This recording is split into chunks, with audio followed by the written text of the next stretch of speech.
Falando sobre o caso que a Nicole trouxe para nós, antes de falarmos da morte desta fã da Taylor Swift, um turista que estava no Rio de Janeiro justamente para ir ao show, que foi esfaqueado na praia de Copacabana por bandidos que tinham sido presos na sexta-feira, foram soltos no sábado pela justiça e acabaram provocando a morte desse turista no domingo lá no Rio de Janeiro.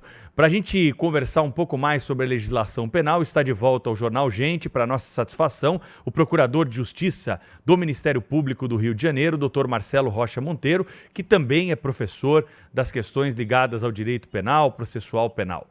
Dr. Marcelo, já conversamos várias vezes sobre isso aqui, né? Essas audiências de custódia que acabam colocando na rua bandidos perigosos que são presos pela polícia. Alguma chance de mudarmos esse quadro? Esse episódio do Rio de Janeiro vai ser apenas mais um que vamos ter a lamentar de bandidos que foram pegos, estavam em poder do Estado, poderiam estar na cadeia e foram colocados em liberdade e horas depois estão matando na praia de Copacabana. Bom dia. Bom dia, Pedro. Bom dia, Sônia. Bom dia, Marcelo. aos amigos aí do Jornal Gente. Pedro, existem tragédias que são inevitáveis, né? Mas existem aquelas que poderiam perfeitamente ter sido evitadas, né? E essa é uma delas, né? Um desses criminosos, né? Já tinha registros de roubo, furto, tráfico e homicídio, né? Então, é difícil você imaginar como é que uma pessoa que tem todos esses antecedentes, né, continua em liberdade, né? Então, o homicídio dele, o registro dele de homicídio parece que é de 2008, então 15 anos depois ele está em liberdade, deve ter cumprido, se é que cumpriu, muito menos do que isso de pena, né? E, além disso, tinha todos esses outros antecedentes de tráfico, roubo e furto. E o que é também estarrecedor, ele havia sido preso em flagrante horas antes, né, por furto. Aí você vai dizer, mas furto não é um crime praticado com violência, né? Não é roubo, né? O roubo que o leigo chama de assalto, né? O furto é só a subtração, né? Sem ameaçar ninguém, sem usar violência. Sim, mas antes do furto ele tinha todos esses antecedentes. Então já demonstrou que é um sujeito extremamente perigoso. E nada disso impede que ele seja colocado em liberdade, né? Horas depois cometer um homicídio.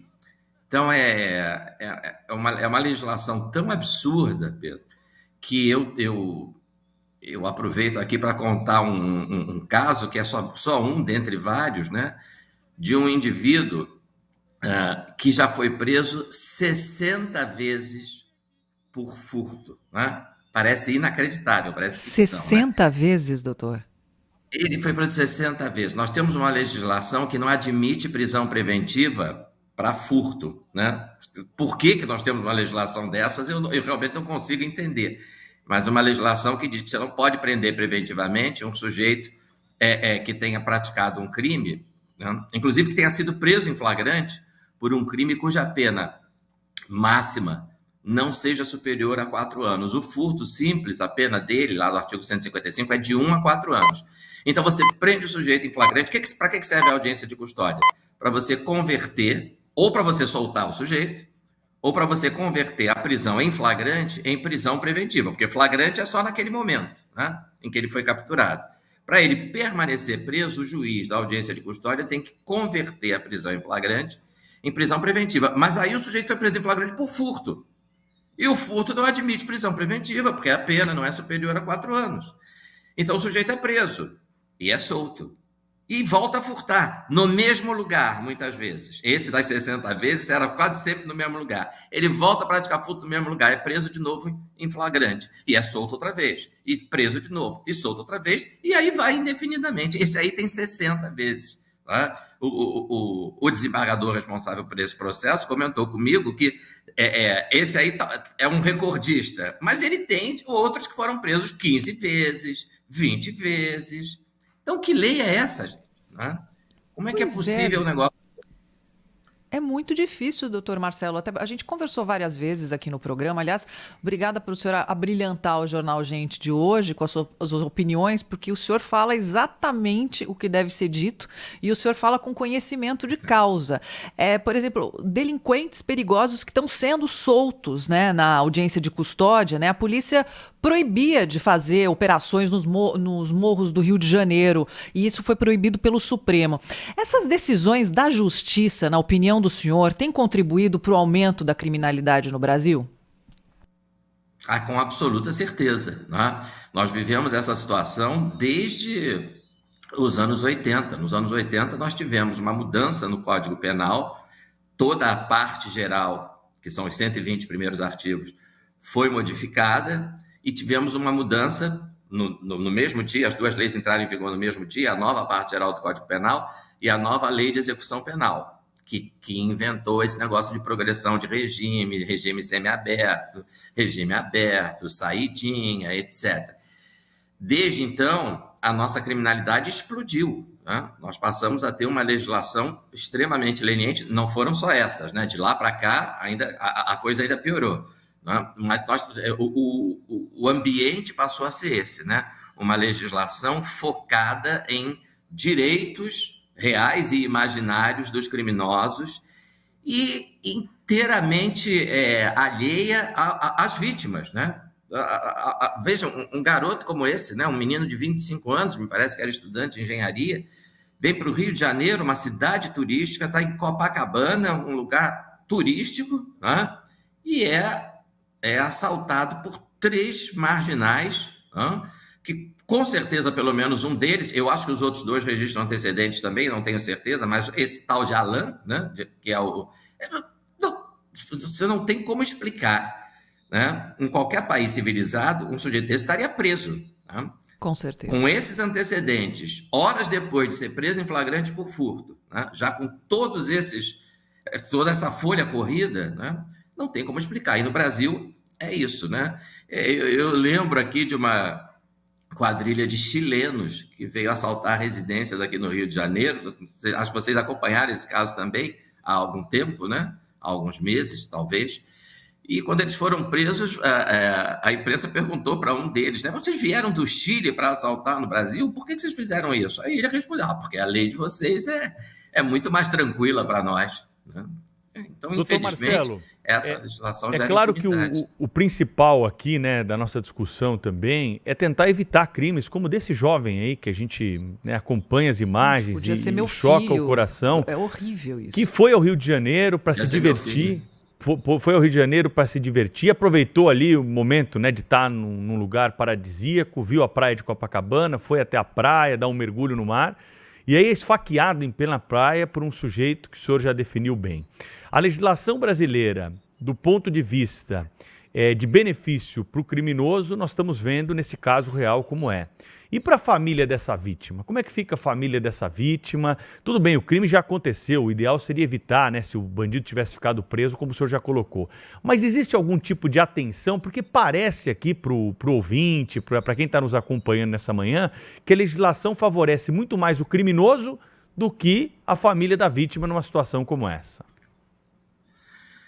Não há dúvida. A legislação favorece o criminoso de uma forma absurda.